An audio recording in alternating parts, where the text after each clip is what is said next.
Thank you for watching or listening to this free podcast of the Young Turks. We want to make sure that you get some portion of the show every day, but if you want the full show, which is actually 5 segments, come become a member and support independent media as well. tytnetwork.com/join. Meanwhile, enjoy the free podcast.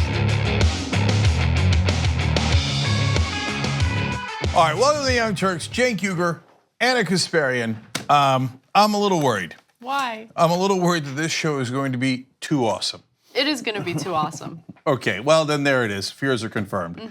And apparently Anna has some surprises in this show, not just for you guys, but for me. She won't tell me what they are. Yeah. That's what I get for letting her produce the show. I have a feeling I know one of the surprises. You probably maybe heard some of the audio. No, I didn't hear. You didn't? No, I didn't. Oh, I'm so excited. The show's going to be so good today. It's going to be so good. Okay.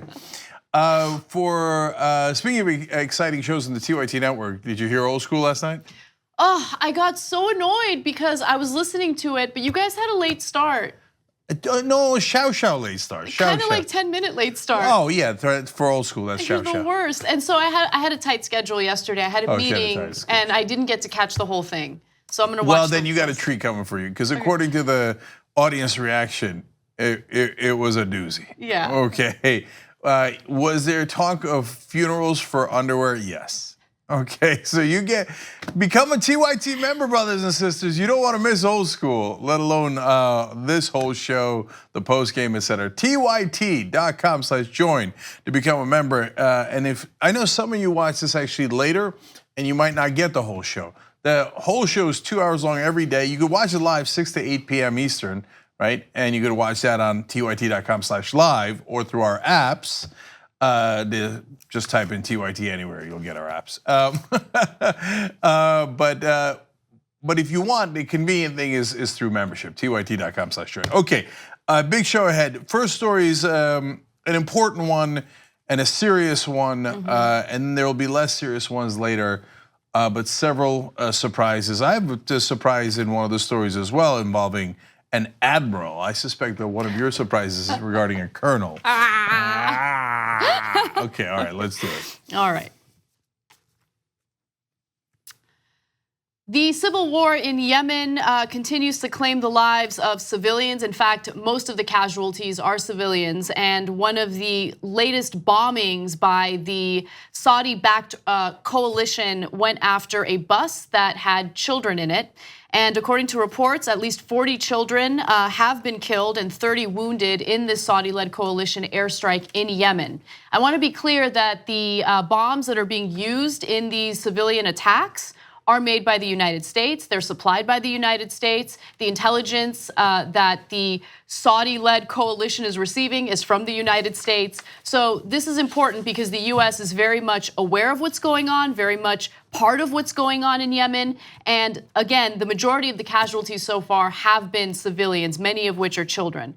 So the charity Save the Children said it had been told by its staff that the children were on their way back to school from a picnic when the driver of the bus stopped to get a drink.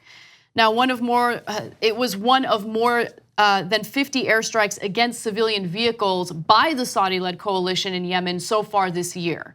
So this civil war has been going on since 2015.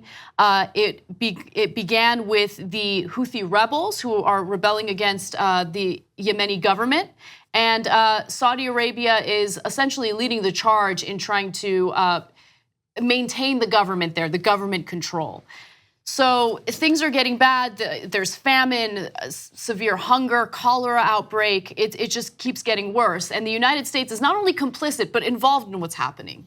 Okay, so a little bit of background and then some extra details here that are particularly disturbing and also a little too familiar. The background is that the Houthis are Shia, and people suspect, probably very rightfully so, that they're backed by Iran. Whereas the rest of Yemen, roughly speaking, that they're fighting against in the former government were Sunni, backed by the Saudis, and the United Arab Emirates is the second biggest part of that so-called coalition, and a bunch of other smaller Gulf states. So it is a little bit of a Sunni Shia war and a proxy war between Saudi Arabia and Iran. We are on the side of Saudi Arabia. Why? I guess they have more oil and they're more friendly to us. They're more friendly to Israel, and so we unfortunately aid and abet this war. And in fact, to his credit, Congressman Ted Lieu said we should look to see if we're refueling the planes that are bombing children and whether we're aiding and abetting in war crimes. And I think that's a fair point and fair question. So I want to actually warn you guys before we go to video that these videos are graphic, but it gives you a sense of what the scene was like after this recent bombing of this bus. And again, if you get queasy, you don't want to see it, fair warning before we go to the videos, but it's B-roll, so Cenk, feel free to talk over it. Let's take a look. So there it is, that's after the bombing. That's what the bus looked like. Again, 40 children died as a result of this bombing. And it's just, it's incredible not only considering how the US is involved in this, there's very little coverage of it, no one talks about it, but also the type of commentary you get from Trump officials, like the Secretary of State, Mike Pompeo. Days after this happened, he is on the record saying all these complimentary things about Saudi Arabia, which we'll get to in just a minute. But I want to also note that this bus was hit at a market in the northern province of Sada. And also the coalition, which is backing Yemen's government in the war, said that these actions are legitimate. So they're standing by these actions. They think that this is fine. Yeah, I want to give you more background on that too. So Colonel Turki al-Malki, who is apparently the coalition spokesperson, said that it was, quote, a legitimate military action conducted in conformity with international humanitarian law. Really? International humanitarian law says you are allowed to incinerate a bus with school children on it. I'm pretty sure that's not what international humanitarian law says. Then they say, well, don't worry, we are referring this to our internal review that the Saudis conduct. Preposterous. So you're going to be shocked to find out that the Saudis, when conducting reviews of their own military, have decided that they are almost always innocent. Wow, out of 75 cases, in only 2 instances did they find any slight wrongdoing. The other times where they were killing civilians time after time after time, they thought that it was fine. By the way, at least 55 civilians were killed last week and 170 others wounded in a series of attacks.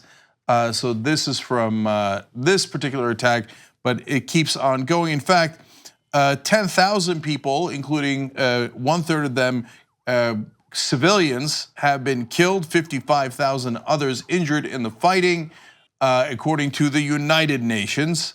Now, there's also a partial blockade that has left 22 million people in need of humanitarian aid. It is the largest food security emergency in the world.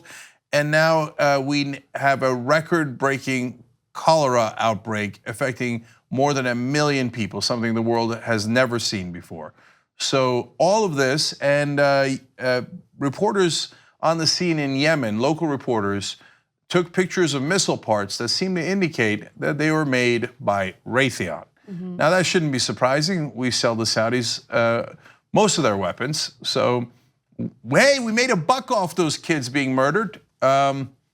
And I suppose Donald Trump is proud of that. And to be fair to Trump, almost all of the US governments back Saudi Arabia in my lifetime, whether they're Democratic or Republican, as long as they keep that oil flowing, apparently you get to hit little kids. I remember Trump pretending to be upset when kids were killed in a Syria bombing, and then he bombed Syria in return. That was the one time he got super positive press coverage. They were like, way to bomb, yes, military. Now these kids are dead, and I don't see Trump holding a press conference about what about the children as he did in Syria, because it's our side doing the bombing and killing of the children, so no tweets on it. Isn't that amazing? We aid and abet, and that's what you're seeing here right now. These are kids. Again, the majority of the casualties in this civil war are civilians. These are not people who are causing any trouble. They're living their lives in this horrible situation, and they're getting targeted by individuals who think that it's legitimate to target them. By the way, I want to go back to what I had mentioned before, Secretary of State Mike Pompeo and his comments in regard to Saudi Arabia days after this bombing took place. Let's go to graphic 8. He said, according to CNN, speaking by phone with Saudi Crown Prince Mohammed bin Salman a few days after the attack, Secretary of State Mike Pompeo thanked the Crown Prince for Saudi Arabia's support for northeast Syria's urgent stabilization needs, its engagement with the Iraqi government, and its offer to help Iraq address its water and electricity shortages. Pompeo reportedly never mentioned the bombing. Yes, of course not, because they're thrilled that they're buying more weapons and they're hitting what they perceive to be an ally of Iran, and Trump's in the middle of trying to start a war with Iran to begin with. Right. So this is not the bug; it's the feature. And in terms of the military coalition, the Saudi coalition here, no, they said that they meant to hit the kids. They said, oh, the terrorists were going to use the kids and bring them to a training ground. No, it turns out, you know what they were doing? They had come from a picnic. A lot of them were dressed in school uniforms because they're kids, and they were going to a cemetery. Now that's a weird place. Why were they going to a cemetery? It's one of the few places that had green grass left because the war has obliterated the country. So they were on their way. I don't know if they would have been bombed even if the guy had not stopped for a drink, but apparently so, because the Saudis admit they targeted it. And now they go to the old bag of tricks. Unfortunately, it reminds me of what the Israelis say, another ally of ours that continue to target civilians and kill them. The spokesperson accused the rebels of using children as tools and covers for their terrorist acts. In other words, we had to murder the children. The other guys made us do it. Well, there's one way you could have avoided it, by not actually bombing a bus full of kids. So whenever it's Israel or Saudi Arabia or any one of our so-called allies that kill civilians, their number one go-to move is, oh, they were being used as shields, or they had it coming, but it's not me that did it. It's the other side that made me drop a bomb on them. No, nobody made you drop a bomb. The Saudis did it on purpose because they have been vicious in this war. So there's one other part of the story that I want to address. And, oftentimes when we talk about terrorism, when we talk about hostility, Muslim hostility toward the United States or the Western world, there is an emphasis on the religion as opposed to actions, foreign policy actions that we've taken, that the Western world has taken, that leads to those hostilities. And people don't like to talk about this, they get uncomfortable, but it's the truth. Now, if you are a parent and your child was targeted and killed in a bombing like that, would you feel angry at the country that sanctioned that bombing, that then turned around and said that that bombing was legitimate? You would, right? And so when I see videos like this, and to be fair, this is a video from 2012 in regard to Islamic terrorism, okay?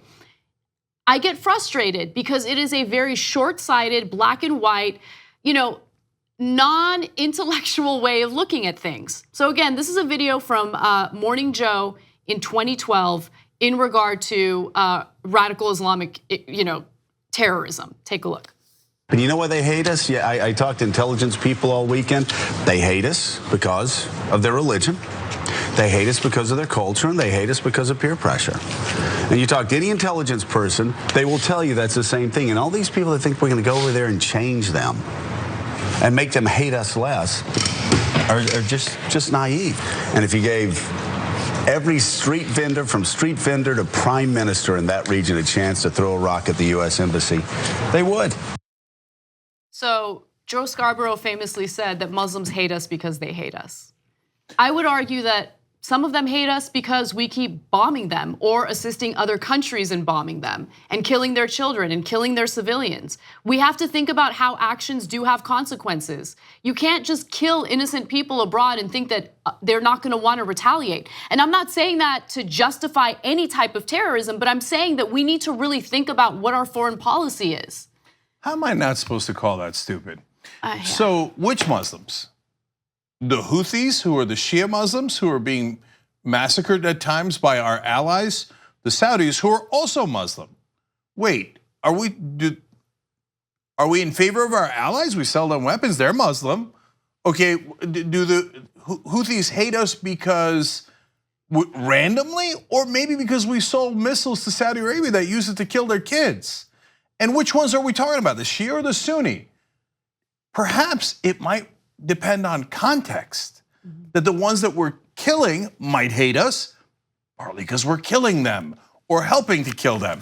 And maybe sometimes through other Muslims, sometimes us directly, sometimes other allies like Israel, Britain, France, etc. But to say, oh no, I'm not going to take any geopolitical considerations into consideration, and I'm not going to say, hey, I have to figure out, is it Sunni, is it Shia? In the Iraq war, by the way, the Saudis paid for the Sunni insurgency that got our troops killed. Why? Because they didn't want our troops near them. Is it because of that geopolitical consideration? No, they hate us because they hate us. Now this guy is against Trump, Joe Scarborough is. But he's just as shallow and vapid. Maybe he's not as mentally unstable and he's not quite as dumb, right? But he makes these stupid, shallow arguments about, oh, they hate us because they hate us. Well, look, Cenk, to be fair, he does have an intelligent rebuttal to that. So let's hear from him. It's just like people say, oh, they hate us because of waterboarding. No, they don't. They hate us because they hate us. They hate us because of Obama's drone attacks. No, they don't. They hate us because they hate us. They hate us because somebody burned a Quran. No, they don't. They hate us because they hate us. They hate us because of this crude film. No, they don't. They hate us because they hate us. And any U.S. politician that thinks they're going to go in and transform the region and stop people from hating us because they hate us are absolute fools. Absolute fools. This incredibly simplistic argument. I got this figured out, guys. I got this figured out. They hate us because, wait for it, they hate us. And he calls other people fools. Hey, look, Anna, look, the Germans hate us, man. I mean, how many world wars do we have to do with them? World War I, World War II. They hate us because they hate us. It's to go in there and try to get them to be our allies, the Germans. The Germans. We had to fight 2 world wars against them. They're never gonna be our allies. Oops. It turns out if you do the Marshall Plan, where you actually have a smart strategy, where you reach out to people, it works. But Joe, should we learn from the most successful foreign policy endeavor in American history? No, I got this. No, let's not do Marshall Plan. Let's not reach out to anyone. Let's not have a smart strategy, one that has worked before. Instead, let's go with they hate us because they hate us. There's nothing we could do. Just bomb indiscriminately and then blame it on them. Yeah, I got it, Joe. Wow, you're so much smarter than Trump. And by the way, if you don't want to build allies and relationships with other countries, that's one thing. But to think that it's okay to do these drone strikes that disproportionately kill civilians, I mean, to think that's okay and that it has no consequences, what world are you living in? Just take a second to put yourself in the shoes of someone who lost their child, lost their family members because of this nonsense. You're not gonna be angry about that? Okay, anyway. Last thing. Do you know what the largest Muslim country in the world is? If you're a young Turks audience, you're smart, knowledgeable. I think 80% of you went to college, according to the numbers I saw. That's amazing. So some of you might know, but I suspect that a lot of people don't know. It's the one that, I mean, man, we got nonstop troubles with them. You know who they are? Indonesia. So why is Indonesia not doing any bombings of us? Why is there no attacks pretty much at all against America from Indonesia? It's the largest Muslim country in the world. Oh, right, because we didn't bomb Indonesia. We get blowback from the countries that we continually invade and bomb and terrorize. They hate us because they hate us. Then why don't the Indonesians hate us that much? Oh, yeah, blah, blah, blah. Total, utter fool. All right, we got to take a break. When we come back, we're going to take it back to the US and some domestic policy, so stick around. You're right in the middle of this podcast. We got another great segment coming up for you. If you'd like the full show, which is actually 5 segments, go to tytnetwork.com/join. You become a member, you support the show, you support independent media, and you get the whole 2-hour show ad-free every day. Let's go do it now. All right, Back on the Young Turks, Cenk and Anna with you guys. Couple of tweets for you. That boy's hell on Turlitz writes in. How do the Trumpets feel about Yemen? I think Corey Lewandowski summed it up with womp womp. Probably right. Stephen McCallum writes in, Israel bombed hospitals and schools under the same exact pretext in 2014. The West didn't bat an eyelid then, and neither did Dave Rubin. No, I'm sorry, he didn't write that. True. Okay, and they certainly won't now. Fact is, an ally to the U.S. has immunity to commit crimes without facing consequences. Open others to do the same, i.e. Syria and Russia. That's right. And last one, Alex Pierce says, perhaps we should prosecute weapons manufacturers who knowingly sell to governments that kill civilians. Our government doesn't want that, though. Are you kidding me? Then they couldn't sell to anyone. That's not true, actually. There's great countries that don't use their weapons to murder civilians and sometimes use it as a deterrent. But the whole point of weapons is to kill people. So keep it real. Both missiles that Raytheon sells and guns at home. Okay. All right. Yesterday, it was reported that Donald Trump revoked the security clearance for John Brennan. Yesterday, it was reported that Trump had revoked the security clearance for John Brennan. He was a security advisor under the Obama administration, but he's been very outspoken against Trump, and the way that it's been essentially portrayed, because it's accurate, is that Trump is now retaliating against those who are openly criticizing him on Twitter. And so that happened, and it's interesting to see the responses from various people. Now, Trump has gotten criticism from the right and the left in revoking the security clearance here. But I want to give you an example of one individual who thought that it was a good idea to take the security clearance away from Brennan. And that person is Army Brigadier General, former Army Brigadier General, Anthony Tata. Take a look.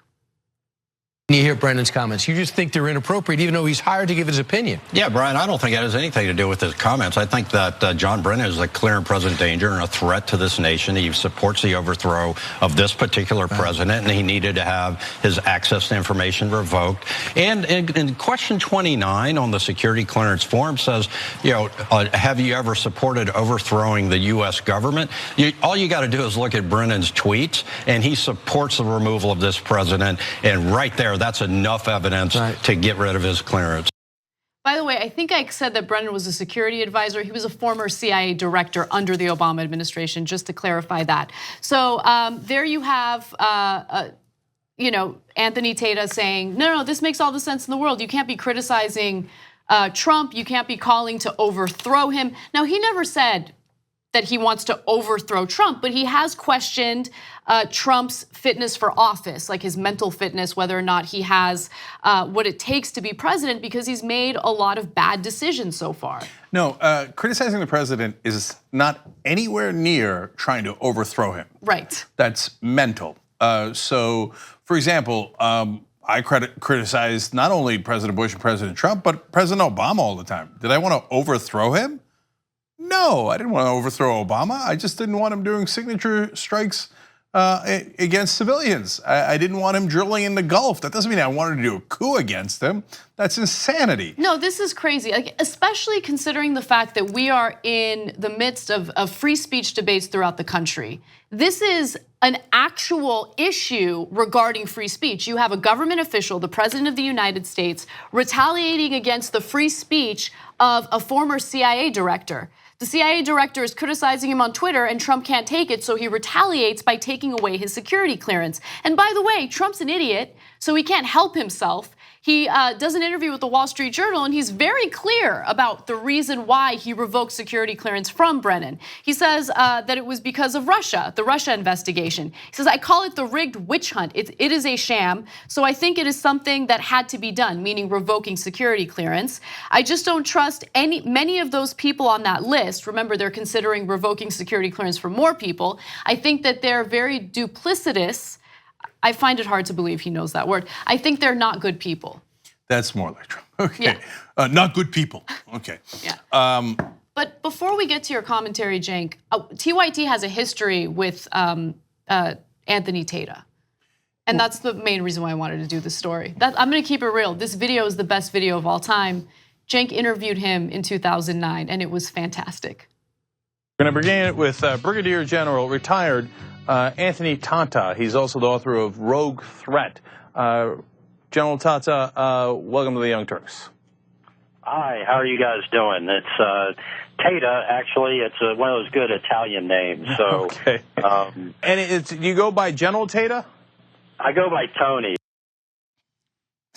Okay. Your face. By the way, when I read this story this morning, I literally read it as Brigadier General Anthony Tata.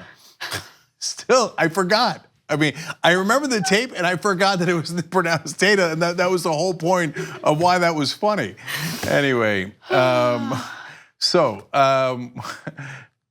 I always, it is the most ironic thing in the world. I live in a glass house on how to pronounce names, right? His name is spelled T-A-T-A. It's Tata. Like it's Tata, right? I'm not crazy. I'm not the one who took the crazy pill. It's just like Boehner. Come on, it's Boner. But it's okay. It's okay. You want to pronounce this? It was my bad. I was the guest booker. I should have asked him for confirmation on the spelling of his the pronunciation of his last name. Right. Okay. And back to Brennan for a second. I love the Trump administration's excuses. They said that they had to do this because of Brennan's, quote, erratic conduct and behavior. Really? I mean, you want to talk about glass house. Really? But I'm not done yet. They also said that it was because of his lying and recent conduct characterized by increasingly frenzied commentary. Are you kidding me? How do you say that with a straight face, working for Donald Trump? Increasingly frenzied commentary, lying, and then erratic conduct and behavior. No, they're unbelievable. How can you say that? So let me be clear about something. This story about revoking security clearance broke yesterday. And that was the official response from the Trump administration yesterday. And then Trump, who just can't keep his story straight, has this interview with the Wall Street Journal. He's like, yeah, it was over Russia. Like, he keeps criticizing me over this Russia thing, and I don't like it, okay? Not good people. Like, he can't help himself. He can't help himself. John Brennan said, quote, I clearly think Mr. Trump is getting more and more concerned, more and more desperate, more and more frightened in regard to the Russia investigation. And that is definitely clear based on his actions. So he was the director of the Central Intelligence Agency. His job was to collect intelligence. If you can't figure out that Trump is getting more and more desperate, well, then you weren't very good at collecting intelligence. I mean, so he's stating things that are super obvious, but it's under Trump's skin. And look, understand the context. I'm no fan of Brennan. I'm not in the camp of the mainstream media who now whitewashes Brennan and Hayden and all those guys who worked in the intelligence community before and would say outrageous things like, oh no, we are not wiretapping all Americans. And later, yeah, okay, fine, we wiretapped you all, right? And so they did it under Bush, they did it under Obama, and I think Brennan authorized a lot of things, including the signature strikes that I was talking about earlier under Obama that I think were horrendous. Now, that doesn't mean that he's wrong about everything, and it doesn't mean that we look at it in the prism of, okay, are you pro-Trump or anti-Trump, pro-Obama or anti? Right. Well, you have to take it case by case. In this case, he's just saying incredibly obvious things about Trump, and that's what's bothering Trump. And it sets, in my opinion, a dangerous precedent because you can't, regardless of whether or not you like the individual who's having their security clearance taken away from them, allowing the president to flex that kind of muscle is dangerous because, again, this is all about retaliation. He's not acting in an erratic way. The only person who's erratic and unstable is Trump, and he doesn't like any criticism. He has thin skin, and we can't allow him to set that kind of precedent. Go ahead. Yeah, and he's using national security for political purposes. Yeah. And that's unacceptable. Finally, I'd like to end on a fun note. It's part of what Anna read to you earlier. He said, I call it the rigged witch hunt. Now, yeah, we know you call it the rigged witch hunt. You do it every day, 3 times a day on Twitter. But he phrases the sentence that way because he thinks it's so clever.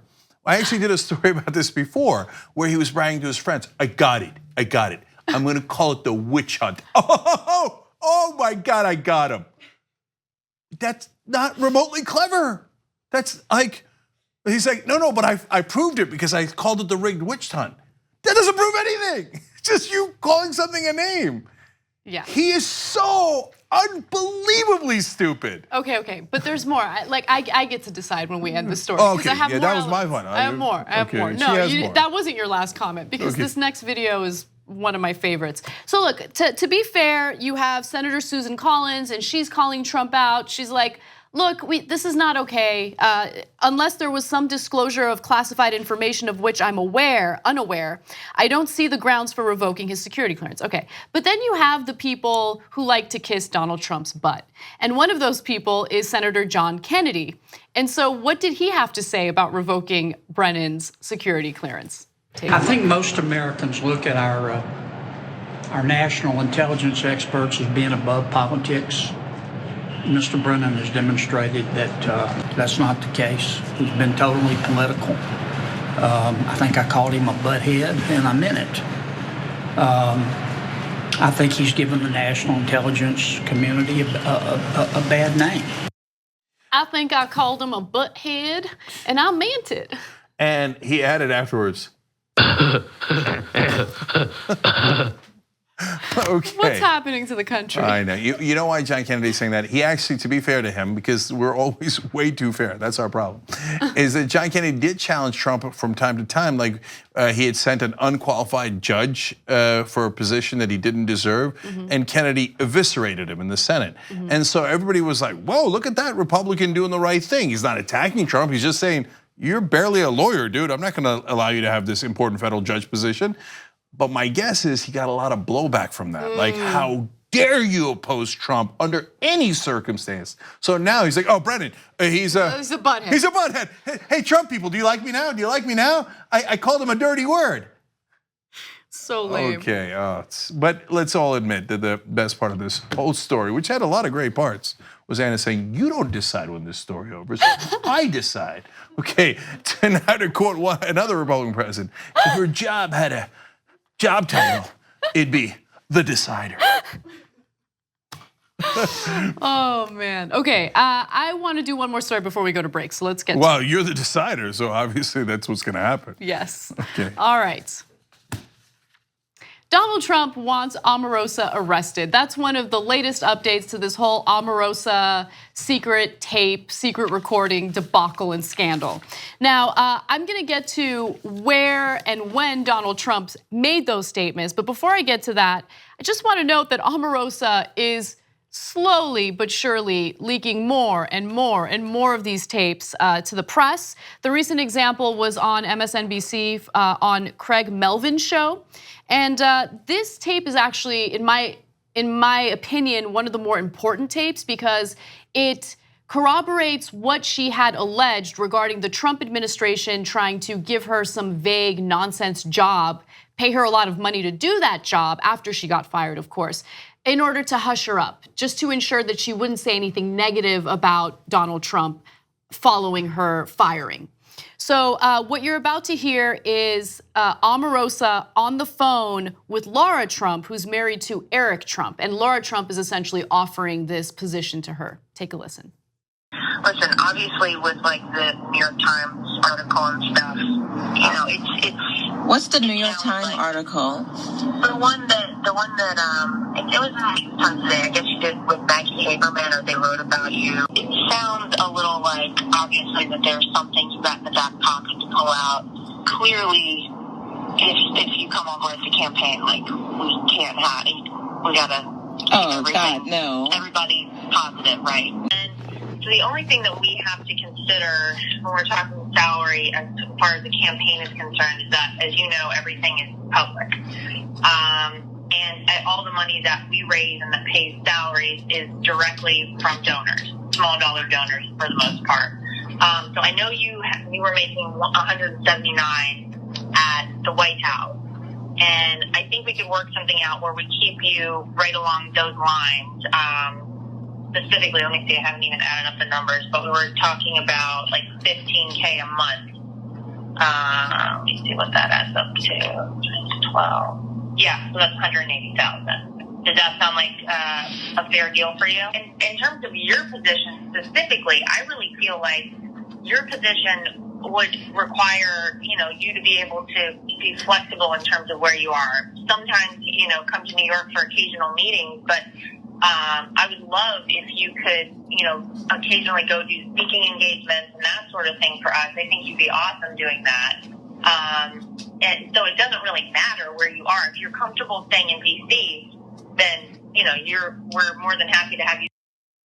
So she would essentially get this weird, vague job working for the campaign, Trump's reelection campaign. They'd pay her $15,000 a month. But it's very clear what this job is really about. It's, Lara Trump starts off that conversation with, hey, this New York Times Maggie Haberman article makes it seem like you got some dirt in your back pocket.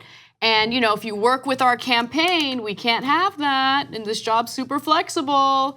It's clear what was going on there. Yeah, I mean, look, if you're a Trump person, you don't believe in reality.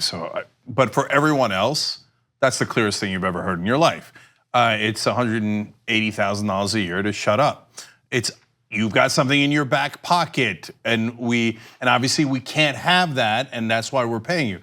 And by the way, there's three parts to this story. One that I think some people are focusing on, I don't think is that big a deal. The other two I think are big. So they're like, oh, it's a deal to get her to stay quiet in Washington. Unfortunately, I think they make those deals all the time, okay? And I don't think that's just particularly to Trump. I think both parties do it. I know that the mainstream press will be outraged by that charge, but I think that is fairly regular course of business. Now, on the other hand, that does confirm that Omarosa does have something on them. Because they're not gonna offer that money on speculation, like on Omarosa bluffing, exactly. Right? Trump has to authorize that. Trump has to tell Lara, hey, your trusted family, go talk to Omarosa, offer her the $180,000, because he's got something in her back pocket and it's true. So all that talking about like, oh no, I didn't say anything bad around Omarosa. I'm gonna get to Trump's comment in a second. So that's part two in response to this. And then part three is, if you're donating to Donald Trump and you're one of those small donors that they were talking about, they're using your money for hush money. And they told her, you don't barely have to do anything. A couple of speaking engagements, come to New York every once in a while, and that's it. Oh, it's such a good point. $180,000 a year to do almost nothing. That's crazy. I didn't think about it that way. Yeah, and it isn't Trump's money. It isn't the Republican Party's money. At the end of the day, it's your money if you're a Republican donor. And if you're Sheldon Adelson and they robbed you, I don't care at all. Okay, right. You probably don't care, right? But if you gave a small dollar donation to the Republican Party or to Donald Trump, this is what they're using it for. Jeez. Okay, and now finally to the Trump quote. Apparently, according to Sam Nunberg, a former Trump aide, Trump sees Omarosa as a formidable enemy. He does, and the reason why he sees her as an enemy is because she's using his tactics against him. Yes. Right? She knows him well. She's known him for over 15 years. Obviously, she has numerous tapes to, prove what she claims in her book. There is something, I have issues with Omarosa. However, there is something very refreshing about a black woman doing this to him, right? And then also, look, this is the part that I consider the most troubling out of all of this, right? So we know that Trump wants to retaliate against those who criticize him, who speak out against him. Revoking John Brennan's security clearance was an example of that. But according to reporting in Vanity Fair, Trump wants Omarosa arrested because of what's going on, which is, this is unacceptable. So Trump told advisors that he wants Attorney General Jeff Sessions to have Manigault Newman arrested. Another Republican recounted how over the weekend, Trump derailed a midterm election strategy session to rant about her betrayal. In an effort to change the narrative, the White House announced yesterday that Trump had revoked former CIA Director John Brennan's security clearance. So that was done not just to retaliate, but according to this reporting, possibly to distract people. But then that story became a scandal. I mean, this guy is not smart, but also dangerous when it comes to, what he wants to do to those who speak out against him. Two things about that. One, I mean, considering her a formidable enemy, it makes sense if you're a reality show star, which is what Donald Trump is. If you were a serious person, you would be concerned about Kim Jong-un or Vladimir Putin or Bashar al-Assad. Right? If you're a non-serious person, you think like, ooh, Omarosa might beat me in the ratings. She's a formidable enemy. Okay, point 2. I said unbelievable as Anna was saying that they're considering arresting her. But to be fair to me, I'm the one who said they would, right? And so I guess it is believable. I said they would start arresting their political opponents. And people were like, oh, you're crazy, no way. No, they're natural born fascists. And just in the last week alone, his allies like Jerry Falwell Jr. have said that Comey should be arrested, Obama and Hillary Clinton should be arrested, and even Attorney General Jeff Sessions should be arrested. Okay, his own Attorney General, who Trump now wants to arrest, Omarosa. So apparently anyone who disagrees with Trump, there's somebody, Judge Pirro, talking about similar things on, I can't believe I called her a judge, anyway, on Fox News. So, no, these people, they couldn't wait to be fascist, and Trump has given them permission. Right. Oh, now we start rounding people up. Now look, if you want to talk about, hey, Omarosa has these tapes, and some of them might have been in the Situation Room, and is that a national security issue? I think that's a fair question, and you could have a debate over that. If the government says, hey, those tapes in particular I have an issue with, okay, great, arrest her. Arrest her for what? What's the crime? Name a crime, what are we arresting her for? We're arresting her because Trump doesn't like her. I mean, they haven't done it yet, but this is solid reporting from inside the White House saying Trump wants to do it. Natural born fascist. Just one final quote that was reported. This is by an anonymous former official. She's doing everything perfect if her ultimate goal is to troll Trump. Yes, and that's why he finds her to be a formidable enemy. He's like, oh, another troll.